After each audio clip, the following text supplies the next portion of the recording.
ঘড়িতে এখন রাত 8:30। আমি আর তোমাদের দাদাভাই দুজন মিলে গেছিলাম নিচে। তো ভাবিকে হচ্ছে এই টুপিটা একটুখানি ঠিকঠাক করে দেওয়ার জন্য।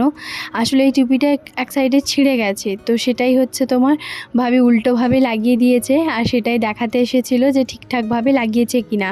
আসলে ভাবি উল্টো দিকে যেভাবে লাগিয়েছে ভাবির দিক থেকেই ঠিক আছে, এটাই হচ্ছে সমস্যা হচ্ছিল। তো তারপরে ভাবি এই যে বলল আমি দাঁড়াও নিচে গিয়ে আবারও হচ্ছে তোমার ঠিক করে দিচ্ছি। আসলে কাল বর সকালবেলা যাবে হচ্ছে তোমার খেলতে রামপুরহাট, ওই যে তোমাদেরকে আগের ব্লগে বললাম না, তো ওই জন্যই হচ্ছে এই টুপিটা পরেই হচ্ছে তোমার ম্যাচটা খেলবে। আর আরেকটা টুপি যেটা হচ্ছে তোমার কাজে পড়ে যায়, তো সেটা একটু নোংরা হয়ে আছে, আর এটা একদম নতুন, তবুও কিন্তু সেলাই খুলে গেছে আর কি। তো কেমন আছো বলো বন্ধুরা, আশা করছি ভীষণ ভালো আছো, সুস্থ আছো। আমার নতুন একটা ভিডিওতে তোমাদের সকলকে জানাই অনেক অনেক স্বাগত। ঘড়িতে এখন বাজে ঠিক সকাল 6:30। আমি আর তোমাদের দাদাভাই অনেক তাড়াতাড়ি কিন্তু ঘুম থেকে উঠে পড়েছি, আর উঠেই দেখো সকাল সকাল রান্না বসিয়ে দিয়েছি। ট্রেন ওই 9:30 থেকে 10টার মধ্যে একটা আছে, তো সেই ট্রেনেই করে যাবে, তো সেই জন্যই কি বলো তো সকালবেলা খাওয়া দাওয়া করেই যাবে, মানে অল্প একটুখানি গরম ভাত আর কি। আর ও সকালবেলা গিয়ে মাছ নিয়ে এসছে। আমি ভাবলাম এই সবজি তরকারিগুলো বানিয়ে নিই, তারপরে মাছটা যখন নিয়ে আসবে মাছটা হচ্ছে তোমার ভেজে ভালো করে ঝোল বানিয়ে ফেলবো। তার জন্যই সকালবেলা ঘুম থেকে উঠে ব্রেকফাস্টের জন্য আজকে কিন্তু কোনো রকম কিছু বানাইনি।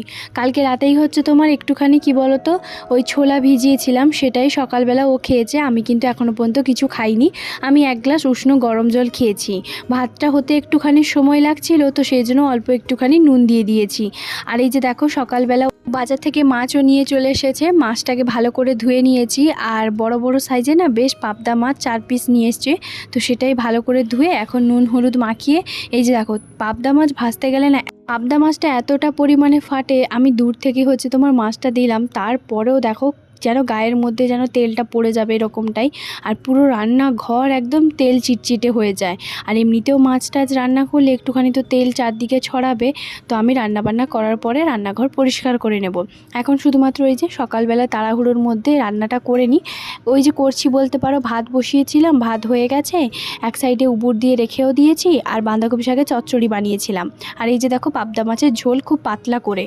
সকাল থেকে সব কিছুই ঠিকঠাক ছিল, হঠাৎ করে তোমাদের দাদাভাইয়ের শরীরটা এতটা পরিমাণে খারাপ হয়ে যায়। এই কিছুক্ষণ আগেই হচ্ছে ও মানে মানে বমিটিং করলো, আর ও আমাকে এটাই হচ্ছে বললো যে কালকে রাতেও আমি জানো তো ঘুম থেকে যখন উঠেছিলাম মাঝরাতে তখনও একবার বমি করেছি। এইটা শুনে আমার পুরো মানে অবস্থা খারাপ। আমি বললাম তুমি একবারও কই রাতে আমাকে ডাকলে না? বলো অত রাতে তোমাকে আর ডিস্টার্ব করিনি। মানে অদ্ভুত অদ্ভুত জানো তো। তো আমি বললাম তাই বলে তুমি আমাকে বলবে না যে তোমার শরীর খারাপ করছে? তো যাই হোক, আমিও জানি না কালকে রাতে উঠে হচ্ছে তোমার বমি করেছে, আজকে আবার সকালবেলা দুবার করেছে। তো আমি না অবাক হয়ে গেছি। তো যাই হোক মানে হঠাৎ করে কি হলো বলো তো, ওই যে ওর না বদহজম হয়ে গেছে এই কয়েকদিন। তো বললাম না তোমাদেরকে আগের ব্লগে যে ট্রেন জার্নি করে যাচ্ছে, আর ট্রেনের হচ্ছে তোমার খাওয়ার মানে বলতে পারো ওই মুড়ি এটা সেটা তো খাচ্ছে, তো সেই জন্য না ওর শরীরটা খারাপ হয়ে গেছিলো। আর সকালবেলা ওই দিন ভাবিদের ঘরে হচ্ছে তোমার যে মানে কালকে পায়েস খেয়েছিল। পায়েস মানে ও সকালবেলা ব্রাশ করে পায়েস খেয়েছিল, আর তারপরে ওই তরকারিগুলো যে ছিল ওইগুলো আমি দিয়েছিলাম। আর দুপুরবেলাও হচ্ছে তোমার ভাবি তরকারি দিয়েছিল, আমাদের সেটাই হয়ে গেছে। ওরাও হচ্ছে তোমার আমার ভাবিরাও নিজেরাও এরকম করেই তরকারিগুলো খেয়েছিল। কারণ কেন বলো তো, যেহেতু তরকারির পরিমাণটা একটু বেশি ছিল ঋষভের জন্মদিনে, তো সেই জন্য কি বলো তো আমাদের 2 দিন বলতে পারো রান্নাবান্না কিছুই হয়নি। আগের দিনে রাতে অনেকটা পরিমাণে বেঁচে ছিল, তো সেগুলো দিয়ে আমরা সকালবেলা দুপুরবেলা খাওয়া দাওয়া করেই নিয়েছি। তো যাই হোক সব কিছু তো ঠিকঠাক ছিল, হঠাৎ করে এই যে দেখো ওর না এইভাবে হচ্ছে তোমার মানে বমি হয়ে যেতে আমিও খুব চিন্তায় পড়ে গেছি। তো এখন আমি বলছি দেখো তোমার যেটা ভালো মনে হয়। তো ওকে না একটা জিনিস ভালো লাগে যে ওর কোনো কিছু শরীর খারাপ করলে না ওকে আমি যেটাই বলি ও সেটাই শোনে। তো ঘরের মধ্যে বসতে না বললাম, বাইরে একটু বললাম যে হাঁটাচলা করো, একটু জল বেশি করে খাও, জোয়ান আর নুন দিয়ে ভালো করে হাতের মধ্যে তালুতে করলাম। তো যাই হোক খাওয়া দাওয়া না ও একদম এক মুঠো মতো ভাত খেয়েছে, আর তরকারিটাও কিছুই খায়নি, মানে মাছটা অল্প একটুখানি খেয়েছে, আর পুরোটা অর্ধেকের বেশি রেখে দিয়েছে, শুধু ওই জুস আর আলু দিয়েই ভাতটা খেয়েছে। দুগ্গা দুগ্গা করে এখন হচ্ছে ও বেরিয়ে যাচ্ছে। আমিও না অনেক চিন্তায় আছি যে আসলে কী বলতো, অন্য দিন হলে হয়তো ওকে আমি যেতে না বলতাম, আর আমি কিছু বলারও মানে নেই আর কি। কারণ হচ্ছে জানোই তো একটা খেলা যখন হয়, একটা ম্যাচ যখন হয়, তখন সবার উপরে নির্ভর থাকে। তো যাই হোক ও বেরিয়ে গেছে ঠাকুর ঠাকুর করে। আর তারপরে এই যে দেখো আমিও কিন্তু চা আর হচ্ছে তোমার সকালবেলা ও আমার জন্য বাউলি নিয়ে এসেছিলো, নিমকি নিয়ে এসেছিলো। যেহেতু সকালবেলা কোনো কিছু খাবার দাবার বানাইনি, তো সেই জন্য এই যে দেখো চা 1 কাপ বানিয়েছি। আর নিমকি আর বাউলিটা খাওয়া দাওয়া করার পরে আগের দিন যে জামা কাপড়গুলো পরেছিলাম সেগুলো ভালো করে ধুয়ে দিয়েছিলাম, তো সেইগুলোই এখন ভালো করে একটুখানি আয়রন করে দেবো। তবে জানো তো মাথার মধ্যে না এত চিন্তা আছে, ভাবছি যেন খুব ভালোভাবে সুস্থভাবে ম্যাচটা খেলুক, আর হচ্ছে ও যেন খুব ভালোভাবে সুস্থভাবে থাকে। কারণ আমি তো ভাবছি এটাই, ঘরের মধ্যে থাকলে হয়তো বমি করছে, আমি হয়তো থাকবো, কারণ ওখানে তো ট্রেনে যাবে, কি হবে না হবে আমি তো সেটাই মাথার মধ্যে চিন্তায় ঘুরছি। তার মধ্যেও কি বলো তো, এদিকে সংসারের কাজগুলো থাকছে। আসলে বসে যদি থাকি না, ওই যে বলে না মানে খারাপ চিন্তাভাবনা, নেগেটিভ চিন্তাভাবনা এগুলোই ভাবতে থাকবো। তো ওই জন্য কী বলো তো, আমি মানে কাজের মধ্যেই হচ্ছে তোমার থাকলাম আর কি, কারণ বসে বসে আর কি করব, ওই সব কথাই বারবার ভাবছি। তো যাই হোক, ও কিন্তু মানে SMS করছিল, SMS-এ ওর সঙ্গে কথাও বলছি। ও খুব ভালোভাবে সুস্থভাবে হচ্ছে তোমার ট্রেনে উঠে পড়েছে। আর শরীরটা একটুখানি মানে খারাপ খারাপ লাগছিল, তবে ওকে বেশি করে জল খেতে বলেছি, আর হচ্ছে বলেছি একটা ORS কিনে নিতে। তো ORSটা খেলে ভীষণ ভালো, মানে এনার্জিও পাবে, আর ORSটা খেলেও বেশ ভালো। তো ওই জন্যই বললাম ORSটা কিনে নিবে। আর ORSটা হচ্ছে তোমার কি বলো তো, যদি পাউডারওয়ালা কেনো তাহলে 1 বোতল জলে হচ্ছে তোমার ভালো করে মিশিয়ে নেবে, আর না হলে যদি ORS যে লিকুইডটা থাকে তো সেটাও যদি খাবে তাহলে সেটাও ভালো। তো ওই জন্যই হচ্ছে ওকে বলেছি, আর জল 2 বোতল অলরেডি দিয়ে দিয়েছি। তো সেজন্য ও জল টল মানে খাচ্ছে বেশি করে। আর সকালবেলা যে ছোলা খেয়েছিল না, সেই ছোলাটা কি বলো তো, আর খাওয়ার পরে না 1 লিটার পুরো জল, মানে ওই সকাল 6টা থেকে 8টার মধ্যে ওর 1 লিটার জল খাওয়া শেষ বলতে পারো। তো সেই জন্য কি বলো তো, পুরো সকালবেলা পুরো জলের মতন হচ্ছে তোমার বমি হয়েছে। তো আমিও ভীষণভাবে মানে চিন্তায় পড়ে গেছি। আমি তো প্রথমে এটাই বলছিলাম যে দেখো তোমার যেটা ভালো মনে হয় তুমি যাবে কি যাবে না ম্যাচ, তবে আজকে হচ্ছে তোমার ওই জার্সি দেবে।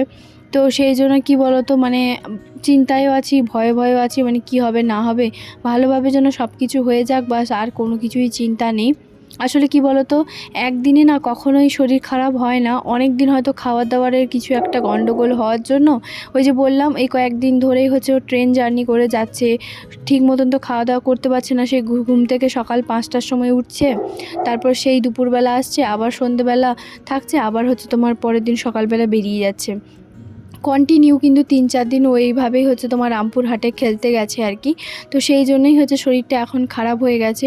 তো যাই হোক, এই যে এখন দেখো আমি একটা জামা আয়রন করে নিয়েছি, আর এই জামাটাও কিন্তু আয়রন করে নেব। এমনি সময় ওই আমার জামা কাপড়গুলো আয়রন করে দেয়, তবে আজকে কিন্তু আমি আমার জামা কাপড়গুলো আয়রন করে নিচ্ছি। কারণ বর যখন ডিউটিতে থাকে বা বর যখন কোথাও হচ্ছে তোমার যায়, আমি এভাবেই হচ্ছে নিজেকে কি বলো তো কাজের মধ্যে একটুখানি ব্যস্ত রাখি, আর খুব ভালোভাবে ফুল এনার্জি নিয়ে কাজবাজগুলো করতে থাকি। কারণ কেন বলো তো, বসে থাকলে তো বসেই থাকা যায়, আর সারাদিন মানে কীভাবে যে সময় কাটে তার কোনো ঠিকও নেই। তো সেই জন্য কাজের মধ্যে থাকলে আমার সময় অটোমেটিকই পার হয়ে যাবে। তো যাই হোক, মাথার মধ্যে চিন্তাও আছে, এদিকে চোখ দুটো এখানে কাজের মধ্যে আছে, হাত দুটো এদিকে চলছে, আর মন আর পুরো মাথা পুরো ওর কাছেই পড়ে আছে যেন মনে হচ্ছে।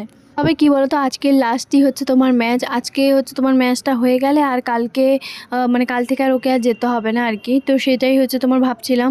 তো যাই হোক, এদিকে দেখো জামা কাপড়গুলো সুন্দর করে ভাঁজ করা হয়ে গেছে, আর একটা রেড কালারের পাটিয়ালা আছে সেটাই ভাঁজ করব। আর তো যে আলমারির মধ্যে স্টোর করে রাখা হয় যে অর্গানাইজেশনগুলো, সেগুলো হচ্ছে আমি কিনেছিলাম। এই যে দেখো খুব সুন্দর কিন্তু স্টোর করে রাখা যায়, এত ভালো মানে কাজ দেয় কি বলবো, অনেক জামা কাপড় এর মধ্যে আমি রাখতে পারি। তো চলো, এদিকে ঘরের সমস্ত কাজবাজ করে এখন ভাবলাম যে মিল্টনের যে ফ্লাক্সটা আছে না সেটা মানে ভরে দেবো আর কি প্যাকেটের মধ্যে, যেহেতু এই কয়েকদিন আগে নতুন কিনে আসা হয়েছে। আর কি বলো তো, এখন তো আর শীতকালে মানে শীতকাল তো বলতে গেলে চলেই গেল, মানে একটু একটু হালকা হালকা গরমটা আছে, আবার শীতও পড়ছে এরকমটাই। তবে এখনও পর্যন্ত কিন্তু আমরা ফ্যান কেউই চালাইনি, কারণ খুব যে গরম পড়েছে সেরকম বলবো না। তো এরকম ওয়েদারটা মোটামুটি ভালোও লাগছে, আবার শরীরটাও খারাপ করছে। তো এই যে দেখো, এদিকে কিন্তু সমস্ত কিছু এলোমেলোভাবে কয়েকদিন ধরেই বলতে পারো পড়ে আছে। আর যেহেতু ওই একটাই সেলফ আমাদের ওপরেই থাকে, তো সেই জন্য কী বলো তো, বেশ অনেক কটা জিনিস হচ্ছে তোমার ওর মধ্যে একটু এলোমেলো হয়ে আছে। তো এগুলো আমি সুন্দর করে গুছিয়ে নেব। তো এই যে দেখো, দুধটাও কিন্তু সকালবেলা মানে এটা আগের দিন ও দুধ খায়নি, তো সেই জন্য কী বলো তো, দুধটা অর্ধেকের বেশি আছে, আর আজকে আমি সকালবেলা চা করেছি। আর আজকে সকালের যে দুধটা আর কালকের যে দুধটা সেটা আলাদা আলাদা করেই গরম করছিলাম। তো তারপরে এই যে দেখো প্রায় এর মাঝখানে 2 থেকে 3 ঘন্টা মতন সময় আমার এই কাজের মধ্যে গেছে। ঘর ঝাড় দিয়ে ঘর মুছে ভালো করে একদম নিট অ্যান্ড ক্লিন করেছি। যে বাসনপত্রগুলো ওখানে ছিল সব কিছু ওখানে করেছি।